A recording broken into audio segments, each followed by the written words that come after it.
Hey guys, তো এই দেখো হচ্ছে শোল মাছ। সকলে বাবা এটা নিয়ে এসছে। যে মাছগুলো কাটা হয়ে গেছে, এবার ধুয়ে নিয়ে রান্না করতে যাবো। মাছ যে ধুয়ে এনেছি, এবার নুন হলুদ মাখিয়ে নেবো, তারপরে ভাজবো। এই যে কড়াই বসে দিয়েছি,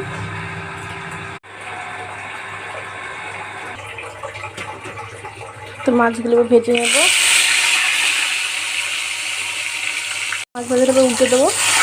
প্রথমে এই দুটো দিয়ে ভাজছি, ওগুলো এটা হয়ে যায়, তারপর ভাজবো। এগুলো ভাজা হয়ে গেছে, নামিয়ে নেবো। এগুলো নামিয়ে নিয়েছি, আবার দেবো, আবার দিয়ে ভাজবো। এই মাছগুলো আবার ভাজবো।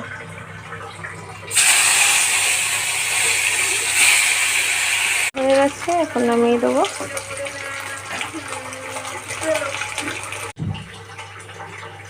এই যে মাছগুলো ভাজা হয়ে গেছে, আবার এই তেলে আমি মাছের ঝালটা রান্না করব।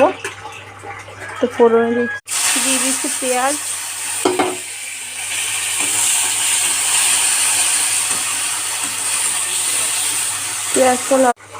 একটা টমেটো এর মধ্যে দিয়ে দিলাম। এবার সুন্দর করে ভেজে নেব। যে লাল লাল করে ভেজে নিয়েছি পেঁয়াজটা। এবার মিক্সারে বেটে নিয়েছিলাম হচ্ছে আদা, রসুন আর জিরে, এগুলো সব দিয়ে দিয়েছি। এগুলো ভালো করে কষিয়ে নেব।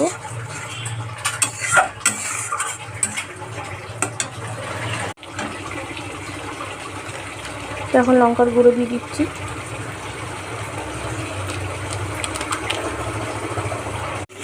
মশলাটা কষিয়ে নিয়েছি, তেলও ছেড়ে গেছে। এর মধ্যে মাছগুলো দিয়ে দেবো। তো আমার মশলাটা কষানো হয়ে গেছে মাছ দিয়ে। এবার আমি ঝোলের জন্য একটু জল দিই। তো এর মধ্যে এখন দিয়ে দেবো হচ্ছে ধনেপাতা, দিয়ে এবার 5 মিনিট ফুটিয়ে, এই যে ঝোল দিয়েছিলাম সেটা কত সুন্দর দেখো ফুটে গিয়েছে। তো আর একটু ঝোলটা টানিয়ে নেব। এই যে কি সুন্দর ফুটে গিয়েছে। তো আর একটু ঝোলটা টানাবো, তারপর নামিয়ে দেবো।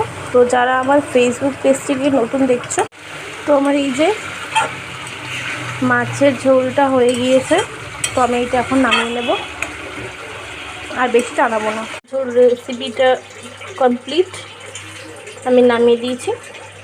তো আজকের ভিডিওটা এই অবধি, পরে একটা ভিডিওতে দেখা হবে।